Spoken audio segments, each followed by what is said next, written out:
Welcome back to DevOps Genius Zone. Today we are covering Docker explained in 10 minutes, beginner to confident, and if you are working in DevOps or trying to break into the field, especially in the US job market, this is exactly the kind of knowledge that separates candidates who get callbacks from those who do not. Whether you are completely new to this or you are looking to go deeper, stay with me because the last section covers real-world production details that most tutorials never talk about. Here is what we are going to cover today. We will start with why Docker explained in 10 minutes is so important in 2025 and what problem it actually solves. Then we will go deep into the core concepts, how it works under the hood, how to get started correctly, the best practices used at companies like Google, Netflix, and Amazon, the most common mistakes engineers make, and a real production example showing the actual business impact. Let us get into it. Section 1: Why Docker explained in 10 minutes matters in the US job market right now. Docker is the containerization technology that powers modern cloud infrastructure at companies like Netflix, Amazon, and Google. Every DevOps engineer in the US job market is expected to know Docker deeply. According to job market data, roles requiring Docker explained in 10 minutes skills have seen significant growth in postings year over year. Engineers with hands-on production experience with this technology consistently command salaries 15 to 25% higher than their peers. If you are targeting roles at US tech companies, FAANG, startups, or enterprises, this is not optional knowledge anymore. It is table stakes. And if you already have some experience with it, this video is going to help you understand it the way a senior engineer does, which is exactly what US hiring managers are screening for. Section 2: The core concept explained simply. At its heart, Docker explained in 10 minutes exists to solve a specific problem: how do you build and operate software systems that are fast, reliable, and consistent at scale? The traditional approach relied on manual work, tribal knowledge, and heroics from individual engineers. That approach breaks down as teams grow and systems become more complex. The key mental model is desired state management. Instead of telling your system what steps to take, you declare what you want the end state to look like. The tooling figures out how to get there. This declarative approach is fundamentally more scalable and more reliable than manual step-by-step processes. The other critical concept is idempotency. Running the same operation multiple times produces the same result every time. This is what makes automation trustworthy. You can run your pipeline 100 times and get a consistent, predictable outcome. This is what enables the continuous delivery practices that US tech companies depend on. Section 3: How it works under the hood. Understanding the internals of Docker explained in 10 minutes is what separates engineers who can follow a tutorial from engineers who can diagnose issues, make architectural decisions, and lead technical discussions with confidence.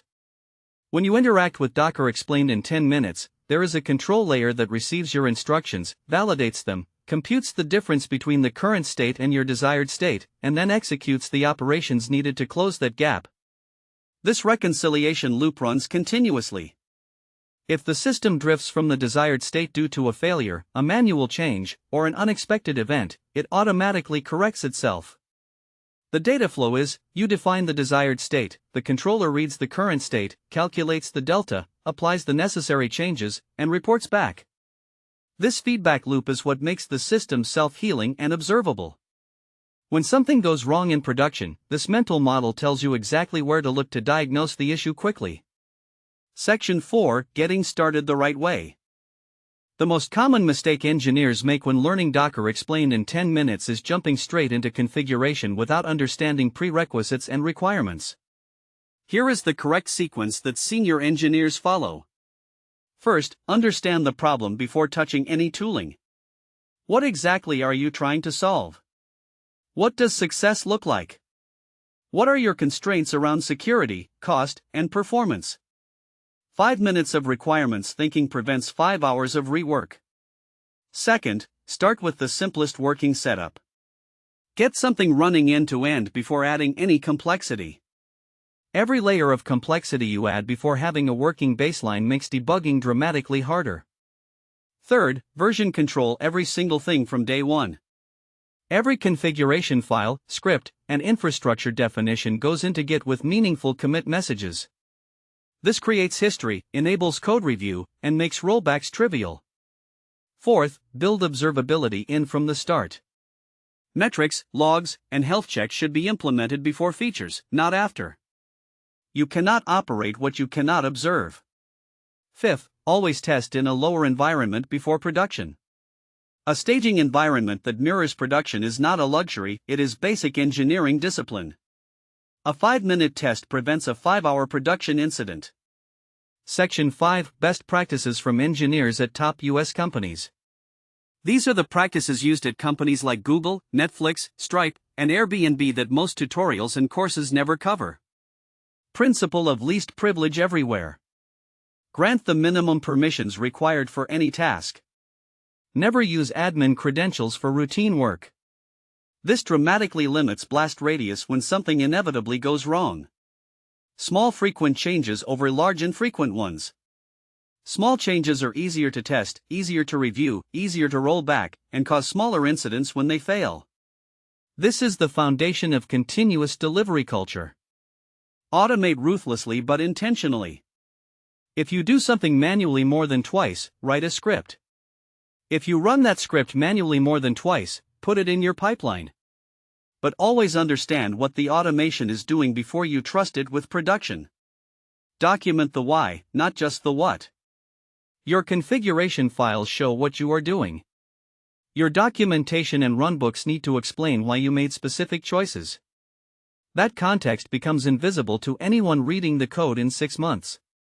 Monitor your automation as carefully as your applications. CI/CD pipelines, deployment systems, and infrastructure automation all need alerting. Silent failures in automation are particularly dangerous because no one notices until something breaks in production. Section 6, Common mistakes and how to avoid them. Mistake 1, skipping the planning phase. The urge to start building immediately leads to rework, technical debt, and architectural decisions that are painful to reverse. Mistake 2, treating security as an afterthought. In the US, regulatory requirements, compliance audits, and the cost of breaches make security-first thinking essential from day one. Mistake 3, not handling failures gracefully. Every automated step needs error handling. What happens when the network is down? When a resource already exists? When a dependency fails? Build for failure from the beginning. Mistake 4, over-engineering before you have real requirements. Build the simplest thing that solves the problem. Complexity should be earned through demonstrated need, not anticipated in advance. Mistake 5, not testing your automation. Automation code needs tests just like application code. Untested automation is a liability in production. A real-world production example. Let me give you a concrete scenario from the US enterprise world. A company with 15 microservices was spending 4 hours per week on manual deployments, experiencing environment inconsistencies between development and production, and losing an average of 45 minutes per incident trying to determine which change caused the problem. After properly implementing Docker explained in 10 minutes, following exactly the principles we covered today, manual deployment time dropped to 0. Environment consistency issues were eliminated because everything was defined as code in version control. Mean time to resolution during incidents dropped by 65% because every change was tracked, auditable, and instantly reversible. That team went from reacting to problems to preventing them. That is the real value of mastering Docker explained in 10 minutes.